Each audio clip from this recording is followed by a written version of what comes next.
Dzień dobry kochani, z tej strony Mateusz Lech.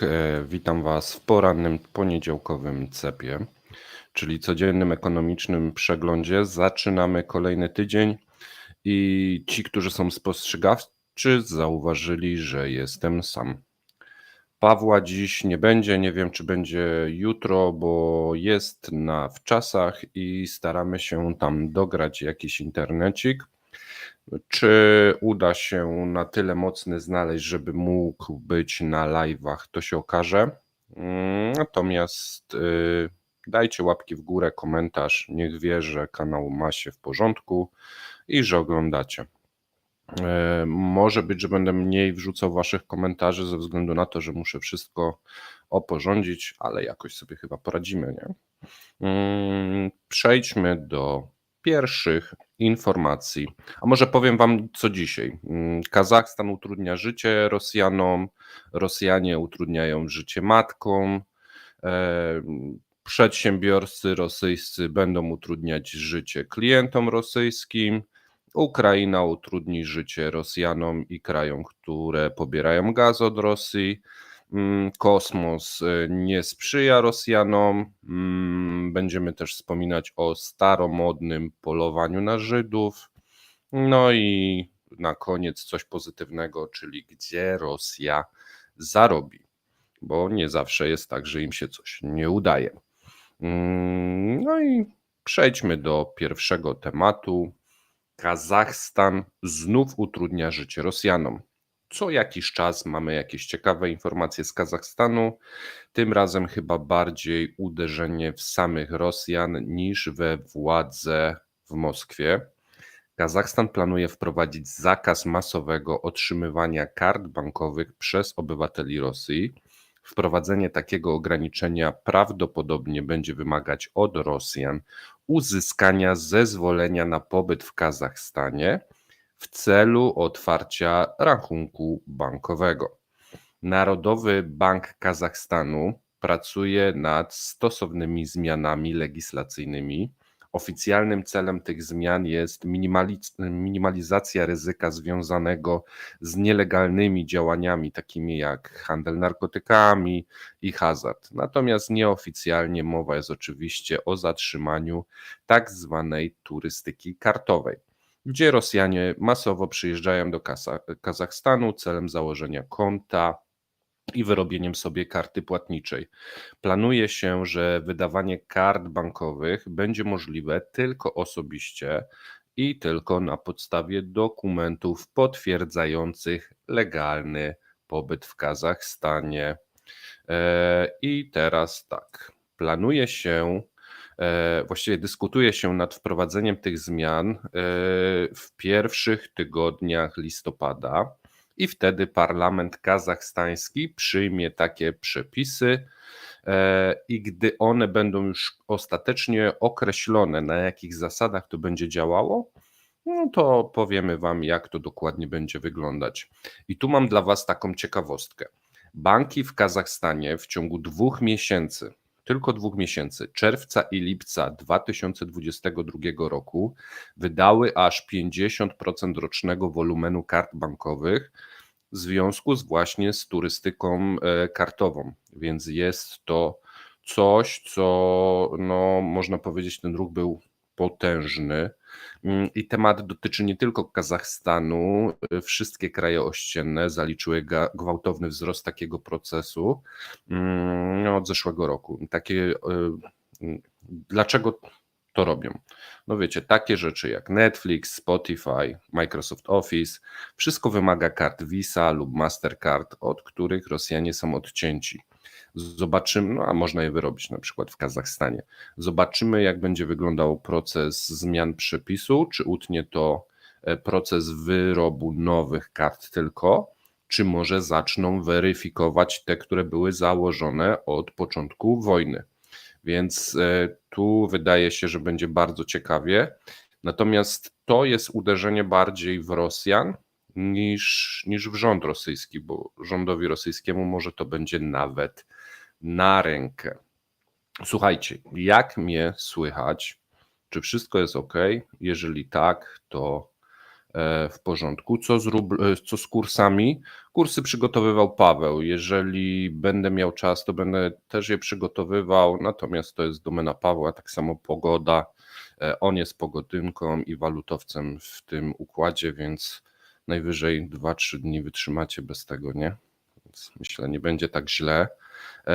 Widzę, że słychać ok, więc przejdźmy do następnego tematu. Już sobie tylko tutaj przerzucę. I przejdźmy do matek w Rosji. W Rosji ostatnio mamy dwa duże problemy. Poza oczywiście psychotyczną władzą Putina i jego koleżków, demografia, która spada na twarz, oraz zasoby finansów publicznych, które też lecą na twarz. Obie te rzeczy można ratować lub postąpić po rosyjsku. No i oto ich nowy pomysł. Kobietom, które ukończyły 30 rok życia, można zakazać wydawania kapitału macierzyńskiego. To trochę takie nasze 500 plusy, tylko jednorazowe i na mniejsze kwoty. Na przykład na pierwsze dziecko można otrzymać 587 tysięcy rubli, czyli około 26 tysięcy złotych. Na drugie dziecko dostaje się nieco mniej. I to są środki, które można przeznaczyć na polepszenie standardu życia, czyli wykorzystać na remont mieszkania, na zakup mieszkania. Takie wiecie, taki dodatek no, dla zwiększenia dzietności. No i zdaniem części deputowanych do Dumy Państwowej takie działanie będzie w stanie pobudzić spadający w ostatnich latach wskaźnik urodzeń w kraju, przynajmniej tak było. Natomiast teraz chcą zrobić tak, że kobietom, które ukończyły 30 rok życia, można zakazać wydawania takiego kapitału macierzyńskiego i zmusić je, żeby rodziły dzieci wcześniej. To musi zadziałać, prawda? Przecież 70-letnie dziadki wpadły na ten pomysł, więc wydaje mi się, że on na pewno zadziała. Tymczasem eksperci uważają, że ograniczenie raczej nie przyniesie pozytywnego efektu. Wręcz przeciwnie, brak potencjalnego wsparcia ze strony państwa może zmniejszyć motywację kobiet w wieku reprodukcyjnym do rodzenia drugiego i kolejnych dzieci. Znaczący odsetek kobiet odkłada decyzję o dziecku do zakończenia 30 roku życia ze względów finansowych, zawodowych, no i kształcenia się na przykład na studiach. Część w tym momencie odkłada macierzyństwo z takiego błahego powodu, jak na przykład to, że ich partner umarł na wojnie, ale o tym oczywiście nie powiedziano. Posłowie postanowili zmienić te tendencje i zaproponowali ograniczenie emisji kapitału macierzyńskiego na pierwsze dziecko do wieku matki. I gdyby głupota mogła być herbatą, to uważam, że mielibyśmy tu całkiem solidny czaj. Nic tak nie działa mobilizująco na przyszłe mamy jak groźba i przymus. To na pewno się uda. Dajcie znać, co o tym sądzicie. No bo myślę, że nie jest to najlepszy pomysł, no ale to jest takie naprawdę esencja Rosji w tym pomyśle. Co tu piszecie na komentarzach, żebym zobaczył? Witacie. Ktoś pisze, czy nie wie, czy brać parasol do Nowosybirska. Ja też nie wiem w tym momencie, więc ile tego kapitału dostają matki? Tu powiedziałem, na polskie złote to jest około 26 tysięcy, jest to jednorazowe i można przeznaczyć na cele polepszenia swojego bytu, czyli mieszkaniowe, remontowe. Przejdźmy do tematu następnego.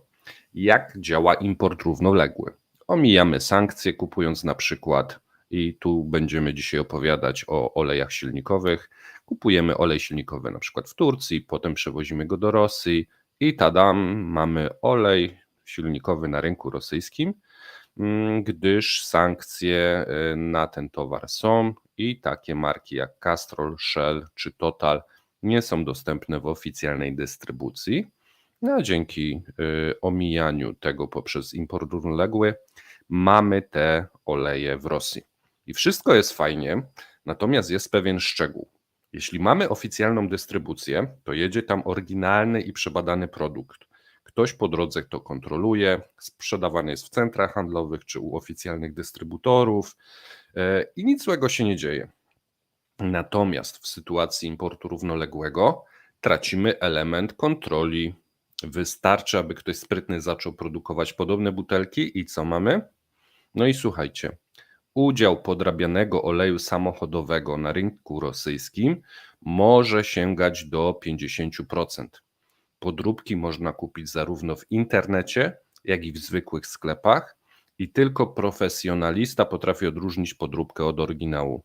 Pomimo kuszącej ceny, użycie podrabianego produktu może doprowadzić do poważnego uszkodzenia samochodu, a naprawa silnika będzie kosztować setki tysięcy rubli. Więc zapowiada się naprawdę bardzo ciekawie. No i kontynuujmy. Rosyjski rynek jest zalewany podrabianym olejem samochodowym. Takie informacje podaje Związek Usług Motoryzacyjnych. Podróbki prawie nie różnią się od oryginalnych produktów, a ich ceny są o połowę niższe. Oczywiście mówimy o opakowaniu, gdyż w środku może być dosłownie cokolwiek, co na pierwszy rzut oka przypomina taki właśnie olej silnikowy. Oleje silnikowe znajdują się na liście towarów dopuszczonych do importu równoległego przez rząd rosyjski. Teraz wyobraźcie sobie, że jeżeli nawet połowa to jest jakiś szajs i wkrótce co może dziać się z silnikami. Była afera benzynowa, potem była afera kurczakowa, być może zbliża nam się afera silnikowa, bo jeżeli rzeczywiście podróbki będą złej jakości, to tam zacznie być z silnikami naprawdę wesoło. Oczywiście poinformujemy Was o szczegółach, jak tylko pojawi się coś nowego. Jeżeli mamy wśród obserwujących jakiegoś eksperta od olejów lub od silników, to bardzo bym prosił, żeby napisać w komentarzach, co się może wydarzyć, bo ja niestety aż tak biegły nie jestem. Ale rozumiem, że te wszystkie informacje w samochodach, które musimy sobie zostawiać, jaki olej wymieniamy, żeby go kontynuować, to nie są robione tak że to ma naprawdę znaczenie. Więc jestem bardzo ciekaw, jak to się rozwinie. I przejdźmy do następnego tematu. Ukraina nie przedłuży z Gazpromem umowy o tranzyt gazu. Ukraina nie zamierza przedłużać umowy o tranzyt rosyjskiego gazu przez swoje terytorium, które wygasa z końcem 2024 roku. I tak powiedział szef Naftogazu, czyli tej ukraińskiej spółki, Aleksej Czernyszow w rozmowie z ukraińskimi dziennikarzami Radia Wolność. Kluczowe informacje dla tego wywiadu. Koniec umowy na tranzyt. Obecna umowa wygasa z końcem 2024 roku, a Ukraina nie zamierza przedłużać tej umowy. To oznacza, że po tym terminie tranzyt gazu przez Ukrainę zostanie zakończony. Powody decyzji niezerwania tej umowy, bo bardzo wiele osób pytało, dlaczego przez Ukrainę wciąż to płynie. Ukraina nie rozwiązała umowy przed terminem ze względu na zapotrzebowanie krajów europejskich na rosyjski gaz. Zdaniem Czernyszowa nie ma innych powodów, które by tego wymagały. Ukraina nie obawia się ewentualnych procesów ze strony Gazpromu, więc może w tych zakulisowych negocjacjach, o których myśmy nie wiedzieli, jednak był przymus wsparcia Ukrainy w tym przesyle w zamian za głosowanie w Unii Europejskiej nad jakimiś pakietami. Więc tego nie wiedzieliśmy. Tu mamy jakieś takie szczątki informacji. Ukraina uzasadnia swoją decyzję obawą przed pozbawieniem niektórych krajów Unii Europejskiej możliwości otrzymania rosyjskiego gazu i przygotowania się do okresu zimowego, zwłaszcza w krajach, które nie mają dostępu do morza. No i tu można sobie łatwo odpowiedzieć na to pytanie, kto z tych krajów miał taki interes i jak wyglądała obecna umowa. Umowa między Gazpromem a Naftogazem była zawarta w grudniu 2019 roku. Przewiduje tranzyt określonej ilości gazu przez Ukrainę do 2024 roku. Obejmuje ona zasadę pump or pay, co oznacza, że opłaty za tranzyt pobierane są na podstawie zarezerwowanej przepustowości, niezależnie od faktycznego przepompowywania gazu. Decyzja Ukrainy o nieprzedłużaniu umowy o tranzyt rosyjskiego gazu może mieć wpływ na dostawę gazu do niektórych krajów europejskich, a także na sytuację energetyczną samej Ukrainy. Jednakże obecnie pozostaje wiele kwestii do wyjaśnienia w kontekście przyszłości tranzytu gazu przez Ukrainę. No i zobaczymy, jak to będzie wyglądać. Myślę, że temat jest dosyć skomplikowany, ale ciekawy. Jeżeli chcielibyście kiedyś usłyszeć komentarz dnia w tej kwestii, to może go nagramy z Pawłem, ale nie jest on na cep, gdyż to jest za długi temat. Więc ja idę dalej z tematami. Rosja coraz gorzej sobie radzi w kosmosie. Słuchajcie, rosyjski model produkcji statków kosmicznych nie jest konkurencyjny w porównaniu do innych krajów. Tak powiedział Jurij Borysow, szef Roskosmosu. Borysow zauważył, że USA i Chiny produkują znacznie więcej satelitów rocznie niż Rosja. Według Borysowa w Stanach Zjednoczonych istnieją moce produkcyjne, które pozwalają na produkcję około 3000 statków kosmicznych Rosji. Tu chodziło o same satelity, nie statki kosmiczne najprawdopodobniej. Chiny uruchomiły 6 zakładów produkcyjnych zdolnych do produkcji od 1200 do 1500 satelitów, a w Rosji liczba ta jest ograniczona, słuchajcie, zgadnijcie ile? 40. Tak, 40. Stany Zjednoczone 3000, Chiny 1500, Rosja 40. Nasze trzecie mocarstwo światowe jest w stanie zrobić 40. Jesteśmy niekonkurencyjni. Stoimy przed ogromnym zadaniem odwrócenia sytuacji, podsumował Borysow. Ciekawe, jak im się da, jak im przycięli fundusze. Podkreślił, że w ciągu ostatnich 10 lat globalna konstelacja kosmiczna powiększyła się 10-krotnie i liczy obecnie ponad 8900 satelitów. Liczba rosyjskich satelitów wynosi około 220, czyli to jest około 2,5% całości. I tu pocieszę pana Borysowa. Te 2,5% całości to i tak wygląda lepiej niż PKB globalne z udziałem Rosji, gdzie przed wojną Rosja miała 1,7% globalnego PKB, a teraz przy osłabieniu waluty i gdy zakończy się wojenny cyrk, to nie wiem, czy 1,5% będzie w zasięgu tak naprawdę Rosji. Myślę, że będzie ciężko. Szef Roskosmosu odnotował także zmiany w strukturze samej branży. Powiedział, że obecnie odeszli od ciężkich i drogich satelitów na rzecz tworzenia konstelacji wielosatelitarnych. Przykładem tego modelu jest firma Starlink, która szybko uzupełnia konstelację w przypadku awarii jednego z urządzeń. I tu, słuchajcie, mamy wisienkę na torcie tego, gdyż Borysow podkreślił potrzebę zmiany modelu produkcji, przejścia na produkcję przenośnikową i zwiększenia wolumenu produkcji. Obecnie czas montażu jednego urządzenia, czyli jednej satelity, wynosi, słuchajcie, 18 miesięcy, co utrudnia tworzenie efektywnych konstelacji wielosatelitarnych. Czyli świat Rosji odjeżdża. Ci zamiast go gonić postanowili sobie zutylizować gospodarkę i mężczyzn. No i oni chcą teraz gonić. Nie? Wspaniały pomysł ludzi na szczycie Kremla. Tutaj mamy informację, że ruskie satelity spadną, bo oleju nie wymienili. Ciekawa koncepcja. Słuchajcie, przejdźmy do następnej informacji, gdyż już mamy 19 minutę. Powrót do przeszłości i staromodne polowanie na Żydów. Wczoraj pod lotniskiem w Machaczkale zgromadziło się kilka tysięcy osób.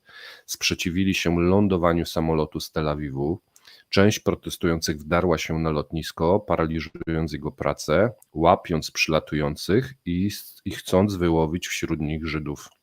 Zrobiło się bardzo duże zamieszanie. Są bulwersujące filmy i zdjęcia z samego zdarzenia. Federalna Agencja Transportu Lotniczego zmuszona była zamknąć lotnisko. Planowane wznowienie pracy to 31 października, czyli jutro. W wyniku zamieszek 20 osób zostało rannych, w tym 2 są w ciężkim stanie. I jako że pojawia się dużo informacji dookoła tego tematu oraz pojawiają się pierwsze wypowiedzi rosyjskich polityków, no ale również zagranicznych, najprawdopodobniej spróbujemy dziś z Pawłem zrobić z tego tematu komentarz dnia, gdyż on jest dosyć duży. Musimy tylko sprawdzić możliwości techniczne i tak dalej. Jeśli się nam uda, to zapraszam dziś na 17 na rozwinięcie tematu. Oczywiście dajcie znać w komentarzach, czy chcecie tego tematu, bo jeżeli nie chcecie i będzie dużo komentarzów, że nie chcecie, to może nie zrobimy jednak. No, ale myślę, że jest to na tyle ciekawy materiał, że warto by było go zrobić. I teraz przechodząc do ostatniej informacji, gdzie Rosja zarobi. Jak wiadomo, nie może być tak, że Rosję dotykają same porażki. Tam też są myślący ludzie, gdzieniegdzie, i tam też coś się udaje. Eksport zboża z Rosji w tym sezonie wyniesie aż 65 milionów ton i tak powiedział rosyjski minister rolnictwa, czyli Dmitrij Patruszew. Jesteśmy gotowi wyeksportować do 65 milionów ton zbóż w bieżącym sezonie rolniczym, powiedział na posiedzeniu rządu. W sezonie 2022-2023 Federacja Rosyjska wyeksportowała około 60 milionów ton przy rekordowych zbiorach wynoszących prawie 158 milionów ton. Więc mieli w zeszłym roku rekord. Oczywiście wliczał się w ten rekord zbiór zbóż, które ukradli Ukrainie. No i byli w stanie wyeksportować 60 milionów. W tym roku zbiory są mniejsze, a zapowiadają, że wyślą 65 milionów. Patruszew się pochwalił, że wyślą więcej zboża, no i zobaczymy, co będzie. Widocznie Rosjanie, co może i słusznie, odstawili produkty mączne i przeniosą swe zainteresowanie na produkty o innym składzie. Może to i zdrowiej, w końcu lekarzy i leków jest coraz mniej, może warto popracować nad dietą, tak dla zdrowotności. Ja Wam również życzę zdrówka, trzymajcie się, miłego dnia. Cześć.